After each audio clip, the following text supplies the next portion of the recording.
by finances, investing, estate and retirement planning? Well, I went to school so you don't have to. Welcome to Finances and with Kathy and Jennifer. Welcome to Finances and Franchises. Today we'll cover why you may want to buy a franchise business, the cost to open one, and which might be right for you.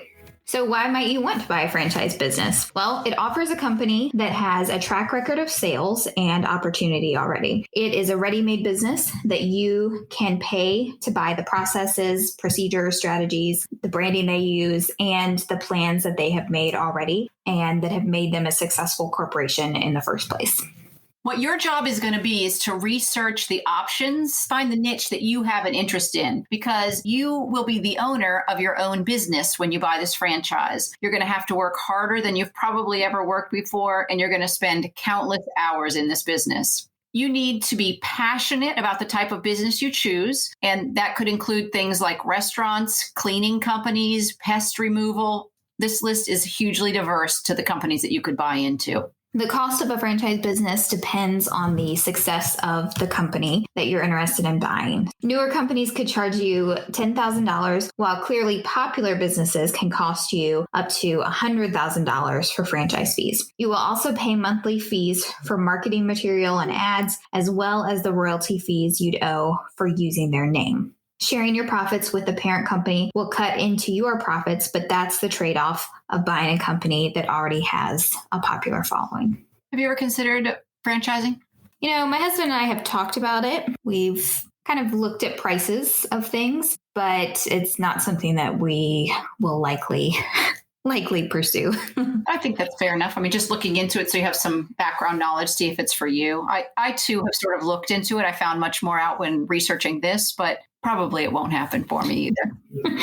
Yeah, we were just talking about, my husband ran into somebody who worked for UPS and had some association with like UPS franchises, but he actually said that the profit in that particular franchise is not a lot. So by the time everything is said and done, it probably wouldn't be worth it unless you had multiple franchises of the UPS store. So you don't think it was the location so much as the store, it's the company itself that wasn't as profitable to own? Yeah, I think just a UPS business itself is not going to end up making a huge profit once everything is said and done. So, that kind of turned us off from that. Consider the track record of how this parent company supports their franchisees, as well as their ability to be profitable. This can include finding a market that's growing, just like real estate. Location is always what you need to consider. You have to consider the local competition in the area. Are there others of your type of company there already? It does not have to be the same company, but similar. Of course, having some similar types of businesses also proves the need in an area. Often franchises will have rules for building near other stores of theirs. It is a benefit to not only their business, but ultimately yours as well. You can be assured that another of the same company won't move in. It seems odd, though, like you can almost find a Starbucks on every corner or a McDonald's type of thing, but clearly they feel like even though they're quote unquote everywhere, that it's still worth having those stores, that they're profitable enough to keep building them. Mm-hmm. Keep in mind if the business you are considering includes repeat business. So, for example, is it the type of place like GNC that sells items that you might need to have replenished monthly, like vitamins or supplements? And so you're going to get repeat customers that way. Or are you going to get repeat business that might include car care, Midas, or annually like H&R Block? Of course, fast food is one of the most common franchises because people know what they're getting no matter where they are in the country, and they can count on that item being the same each time. For any company you're thinking of purchasing, consider shadowing a current franchisee and finding out the daily requirements of owning that business. This way you can check out your real passion for owning that business. Ask the following questions and carefully consider: how much have you made each year since inception? How much did you keep? What unanticipated costs did you have? And what is a reliable amount? What is a reasonable amount I should make owning this franchise? I really like that third question you said. What unanticipated costs did you have? Because, of course, the franchise or the place that you're buying your franchise from going to necessarily share that information with you, or it might be a one-off that happens. And so it might not be something that they share with you immediately, or that they were even aware of, in that it's a problem often enough to share. So I like that question. Yeah, or it could be unique to a certain area of a particular where that particular franchise is. So it would be good to know if there's any specific things in the area that you're looking in to open a franchise. That's a good point.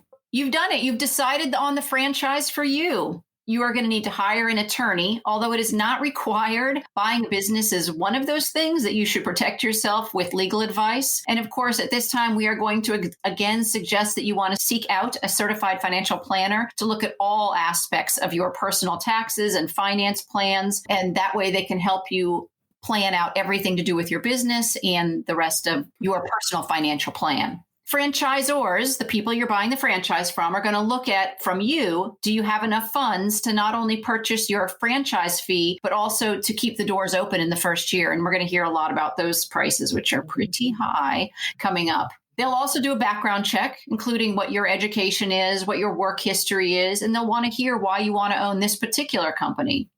Finally, they'll want to know what you know about the business, do your research, and why you want to own it. Financing will be a huge factor in this decision. So newer companies will charge less for franchising fees, while established track records of success will probably require a bank loan. If you can't secure that, then I'm sorry, your journey is over. Your lawyer will be invaluable now as you read and understand all you will owe and your obligations for owning the company. It will be your responsibility to buy or rent a location for the business. The franchise company may help you with the site or negotiations, though. Is this really for you? You're going to owe on your loan. You're going to owe taxes. And of course, you're going to need to reinvest in your business. And all of these costs come out before you even pay yourself a salary. According to Franchise Business Review, the top 16% of franchise owners make over $200,000 a year. They also found, though, that the average annual income from all food and beverage, which of course is the most common of these franchises, made $120,000 if open for at least 2 years. With startup costs, their median or average income worked out to be $70,000. Men made 34% more than women. Did they say why? I could not find that information, but I found that super interesting. I was talking to a friend about this, and we were looking at the profit that you might get in the first year. So let's say that you make $120,000 profit. So that becomes your paycheck for the year, which is large, but it's not huge if you live in an urban area. And so then we started saying, well, that's close to what a job in an urban area might make you. Well, that's why people typically, after they buy one franchise, they buy a second one and a third one and a fourth one. And so those then profits start to double, triple, quadruple, and it makes sense. Well, that does sound like a lot of money, but it also very much depends on the area that you're in. And when you consider how much work that they put into it and how much they've invested from the beginning.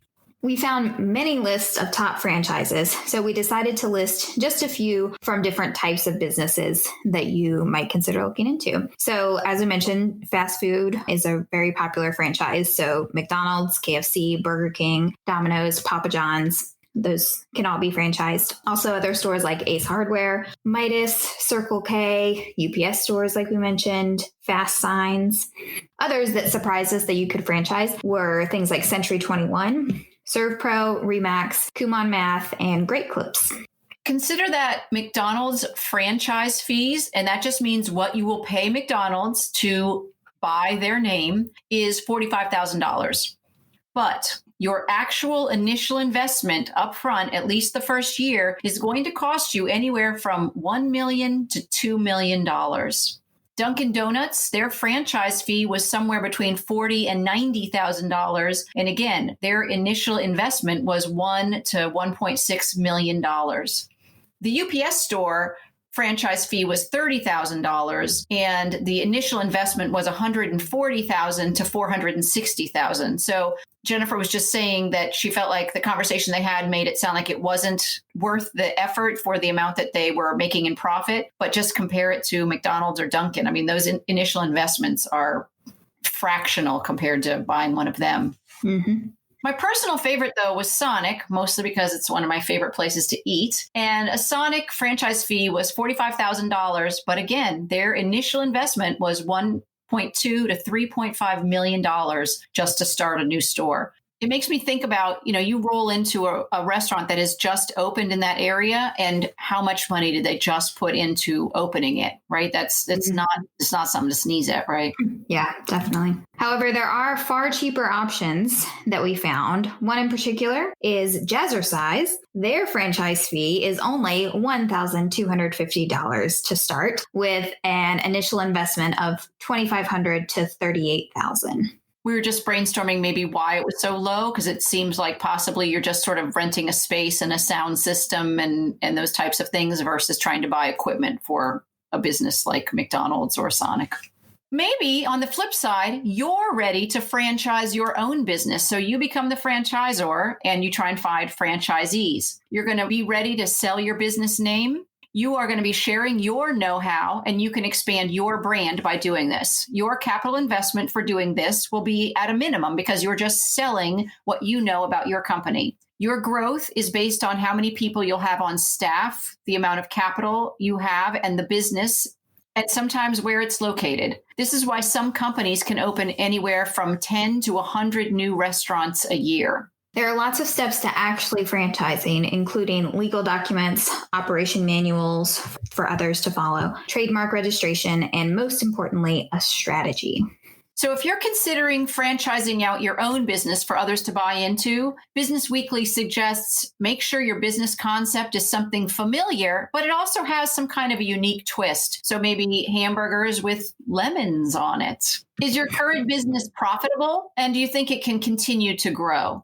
You're going to need to do market research on your own concept. It's your business. It's already doing well, but you're going to have to be able to prove that it's something that other people can run and be just as successful in another location. And is there demand for what your unique item is outside of where you currently are?